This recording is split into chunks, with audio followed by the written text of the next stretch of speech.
लखन उतर आहुति सरिस भृगुबर को पुक्रसान।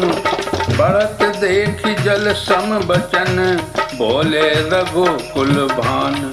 शिव जी कहते हैं, हे पार्वती, लक्ष्मण जी के उत्तर से जो आहुति के समान थे, परशुराम जी के क्रोध रूपी अग्नि को बढ़ते देखकर रघुकुल के सूर्य श्री रामचंद्र जी जल के समान शांत करने वाले वचन बोले। नाथ करहु बालक पर छोहु सूद दूध मुख करियो न कोहु।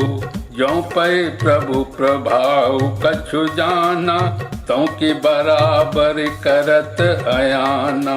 ज्यों लरे का कछु अगचरी करही गुरु पितु मातु मोद मन भरही।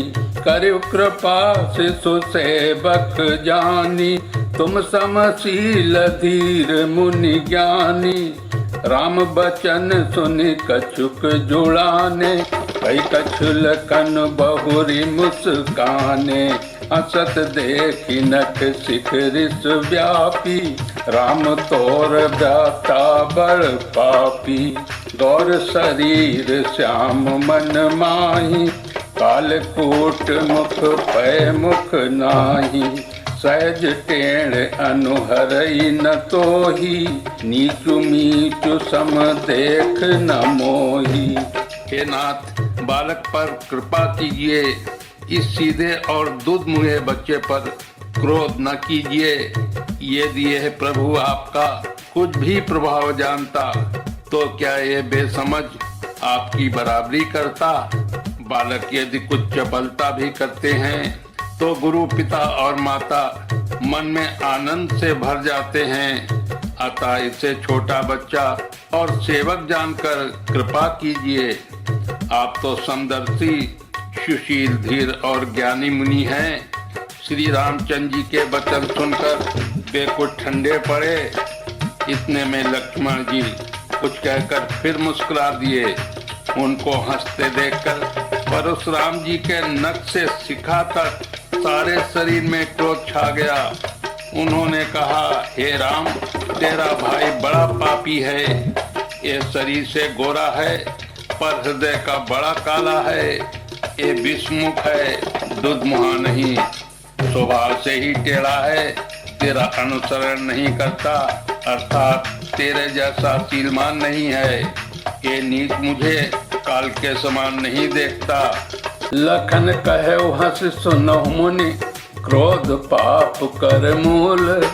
यही बस जन अनुचित करही चरही विश्व प्रतिकूल। लक्ष्मण जी ने हंसकर कहा, हे मुनि सुनिए, क्रोध पाप का मूल है जिसके बस में होकर मनुष्य अनुचित कर्म कर बैठते हैं और विश्व भर के प्रतिकूल चलते सबका अहित करते हैं। मैं तुम्हारे अनुचर मुनि राया परिहरि कोप करियो अब दाया। टूट चाप नहीं जुरी रिसाने बैठियो होई है पाए पुराने। ज्यों अति प्रिय तो करऊं उपाई जोरियु को बड़ गुनी बुलाई। बोलत लख नहीं जनक डेराही मस्त करहु अनुचित बल नाही। थर थर कांपहि पुर नर नारी छोट कुमार खोट बड़ भारी। भृगुपति सुनि मुनि निर्भय बानी रिश्तन जरई होई बल हानि। बोले राम ही दई निहोरा बचऊं बिहारी बंधु लघु तोरा। मन मलिन तनु सुंदर कैसे विषरस भरा कनक घटु जैसे। हे मुनिराज, मैं आपका दास हूँ, अब क्रोध त्याग कर दया कीजिए। टूटा हुआ धनुष क्रोध करने से जुड़ नहीं जाएगा। खड़े खड़े पैर दुखने लगे होंगे, बैठ जाइए। यदि धनुष अत्यंत ही प्रिय हो तो कोई उपाय किया जाए और किसी बड़े गुणी कारीगर को बुलाकर जुड़वा दिया जाए।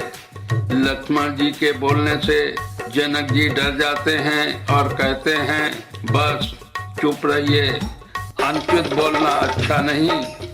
जनकपुर के स्त्री पुरुष थर थर कांप रहे हैं और मन ही मन कह रहे हैं कि छोटा कुमार बड़ा ही खोटा है। लक्ष्मण जी की निर्भय वाणी सुन सुनकर परशुराम जी का शरीर क्रोध से जला जा रहा है और उनके बल की हानि हो रही है, उनका बल घट रहा है। तब श्री रामचंद्र जी पर एहसान जनाकर परशुराम जी बोले, तेरा छोटा भाई समझकर मैं इसे बचा रहा हूँ। ये मन का मैला और शरीर का कैसा सुंदर है, जैसे विष के रस से भरा हुआ सोने का घड़ा। सुनि लक्ष्मण बिह से बहुरे नयन तरे रे राम, गुरु समीप गबने सकुचे परिहरि बानी बाम। ये सुनकर लक्ष्मण जी फिर हंसे। तब श्री रामचंद्र जी ने तिरछी नजर से उनकी ओर देखा, जिससे लक्ष्मण जी सच्चाकर विपरीत बोलना छोड़कर गुरु जी के पास चले गए। अति विनीत मृदु शीतल बानी, बोले राम जोरी जुग पानी। सुनौ नाथ तुम सहज सुजाना, बालक बचन करियो नहीं काना। बर रे बालक एक सुभाऊ, ही नहीं न संत विदु सही काहू। ते नाही कछु काज बिगारा, अपराधी मैं नाथ तुम्हारा। कृपा को पिबधु बदम गोसाई, मो पर करियु दास की नाई। कहियु बेग जेहि विधि ऋषि जाई, मुनि नायक सोई करऊं उपाई। कै मुनि राम जाई रीति कैसे, अजहु अनुज तब चितब अनैसे। यही के कंठ कुठारु न दीन्हा, तौ मैं काह कोप कर कीन्हा। श्री रामचंद्र जी ने दोनों हाथ जोड़कर अत्यंत विनय के साथ कोमल और शीतल वाणी बोले, हे नाथ सुनिए, आप तो स्वभाव से ही सुजान हैं। आप बालक के वचन पर कान न कीजिए, उसे सुना अनसुना कर दीजिए। बरने और बालक का एक ही स्वभाव है, संत जन इन्हें कभी दोष नहीं लगाते। फिर लक्ष्मण ने तो कुछ काम भी नहीं बिगाड़ा है। हे नाथ, आपका अपराधी तो मैं हूँ, अतः हे स्वामी, कृपा क्रोध बद और बंधन जो कुछ करना हो दास की तरह अर्थात दास समझकर मुझ पर कीजिए। जिस प्रकार से शीघ्र आपका क्रोध दूर हो, हे मुनिराज बताइए, मैं वही उपाय करूं। मुनि ने कहा, हे राम, क्रोध कैसे जाए, अब भी तेरा छोटा भाई टेढ़ा ही ताक रहा है। इसकी गर्दन पर मैंने कुठार न चलाया तो क्रोध करके किया ही क्या। गर्भ श्रवहि अवनि रवनि, सुनि कुठार गति घोर। परसु अछत देखऊं जियत, बैरी भूप किशोर। मेरे जिस कुठार की घोर करनी सुनकर राजाओं की स्त्रियों के गर्भ गिर जाते हैं, उसी फरसे के रहते मैं इस शत्रु राजपुत्र को जीवित देख रहा हूँ। भाई न हाथ दहाई ऋषि छाती, बा कुठार कुंठित नृप घाती। भयउ बाम विधि फिरे सुभाऊ, मोरे हृदय कृपा कसिकाऊ। आजु दया दुख दुसह सहावा, सुनि सौमित्र बिहसि सिरुनावा। बाहु कृपा मूर्ति अनुकूला, बोलत बचन झरत जनुकूला। जौ पै कृपा जरिहि मुनि गाता, क्रोध भय तनु राख विधाता। देखु जनक हट बालक एहू, कीनि चहत जल जमपुर गेहू। बेगी करहु किन आँखिन ओटा, देखत छोट खोट न पुटोटा। बिहसे लखन कहा मन माही, मूंदे आँखि कतहु को नाही। हाँ चलता नहीं, क्रोध से छाती जली जाती है। राजाओं का घातक एक कुठार भी कुंठित हो गया, विधाता विपरीत हो गया, इससे मेरा स्वभाव बदल गया। नहीं तो भला मेरे हृदय में किसी समय भी कृपा कैसी, आज दया मुझे ये दुख सहा रही है। ये सुनकर लक्ष्मण जी ने मुस्कुराकर सिर नवाया और कहा, आपकी कृपा रूपी वायु भी आपकी मूर्ति के अनुकूल ही है। वचन बोलते हैं मानो फूल झड़ रहे हैं। हे मुनि, यदि कृपा करने से आपका शरीर जला जाता है तो क्रोध होने पर तो शरीर की रक्षा विधाता ही करेंगे। परशुराम जी ने कहा, हे जनक, देख ये मूर्ख बालक हट करके यमपुरी पर निवास करना चाहता है।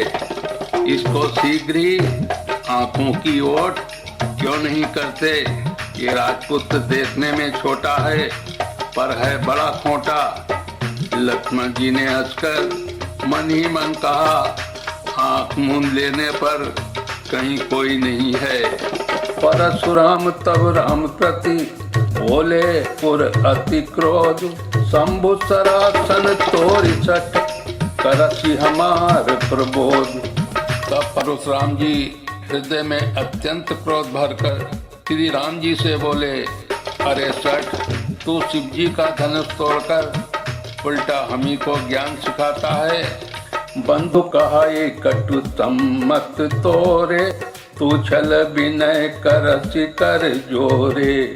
कर पर तो सिद्ध मोर संग्रामा, नहीं तो छाणी कहा उबरामा। छल तज करहि समरु शिव द्रोही, बंधु सहित नत मारहु तोही। रघुपति कहाई कुठार उठाए, मन मुस्काहि राम सिरुनाए। गुनह लखन कर हम पर रोसु, कतहु सुधायु ते बड़ दोसु। टेढ़ जान सब बंदहि काहू, वक्र चंद्र महि ग्रसई न राहु। राम कहेउ ऋष तजु मुनीसा, कर कुठारु आगे एह सीसा। जहि ऋष जाय करेउ सोई स्वामी, मोहि जान्यू आपन अनुगामी। तेरा ये भाई तेरी ही सम्मति से कटु वचन बोलता है और तू छल से हाथ जोड़कर विनय करता है। या तो युद्ध में मेरा संतोष कर, नहीं तो राम कहलाना छोड़ दे। अरे शिवद्रोही, छल त्याग कर मुझसे युद्ध कर, नहीं तो भाई सहित तुझे मार डालूंगा। इस प्रकार परशुराम जी कुठार उठाए बक रहे हैं और श्री रामचंद्र जी सिर झुकाए मन ही मन मुस्कुरा रहे हैं। श्री रामचंद्र जी ने मन ही मन कहा, दोष तो लक्ष्मण का और क्रोध मुझ पर करते हैं। कहीं कहीं सीधेपन में भी बड़ा दोष होता है। टेढ़ा जानकर सब लोग किसी की भी वंदना करते हैं, टेढ़े चंद्रमा को राहु भी नहीं ग्रसता। श्री रामचंद्र जी ने प्रकट कहा, हे मुनीश्वर, क्रोध छोड़िए, आपके हाथ में कुठार है और मेरा यह सिर आगे है। जिस प्रकार आपका क्रोध जाए, हे स्वामी वही कीजिए, मुझे अपना दास जानिए। प्रभु सेवक समरु कसु, तजहु विप्र बर रोसु।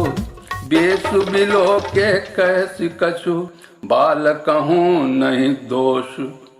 स्वामी और सेवक में युद्ध कैसा? हे ब्राह्मण श्रेष्ठ, क्रोध का त्याग कीजिए। आपका वीरों का सा वेश देख कर ही बालक ने कुछ कह डाला था, वास्तव में उसका भी कोई दोष नहीं है। देखी कुठार बाण धनुधारी, भैलरी कहीं रिस भीरु बिचारी। नाम जान पै तुम्हें न चीन्हा, वंश शोभाए उतरते ही दीना। ज्यों तुम औ त्यों मुनि की नाही, पदरज शीर्ष सुधरत गोसाई, क्षमहु चूक अनजानत केरी, चाहु विप्र उर कृपा घनेरी। हमें तुम्हें सरी बरी कसी नाथा, कहु न कहाँ चरण कहाँ माथा। राम मात लघु नाम हमारा, परसु सहित बड़ नाम तुम्हारा। देख एक गुण धनुष हमारे, नव गुण परम पुनीत तुम्हारे। सब प्रकार हम तुम सन हारे, क्षमो विप्र अपराध हमारे। आपको कुठार बाण और धनुष धारण किए देखकर और वीर समझकर बालक को क्रोध आ गया। वो आपका नाम तो जानता था, पर उसने आपको पहचाना नहीं। अपने वंश रघुवंश के स्वभाव के अनुसार उसने उत्तर दिया, यदि आप मुनि की तरह आते तो हे स्वामी, बालक आपके चरणों की धूलि सिर पर रखता। अनजाने की भूल को क्षमा कर दीजिए। ब्राह्मणों के हृदय में बहुत अधिक दया होनी चाहिए। हे नाथ, हमारी और आपकी बराबरी कैसी, कहिए ना। कहाँ चरण और कहाँ मस्तक, कहाँ मेरा सम्मात छोटा सा नाम और कहाँ आपका परुष सहित बड़ा नाम। कहाँ मेरा राम मात्र छोटा सा नाम और कहाँ आपका परुष सहित बड़ा नाम। हे देव, हमारे तो एक ही गुण धनुष है और आपके परम पवित्र शम दम तप शौच क्षमा सरलता ज्ञान विज्ञान और वास्तविकता, ये 9 गुण हैं। हम तो सब प्रकार से आपसे हारे हैं।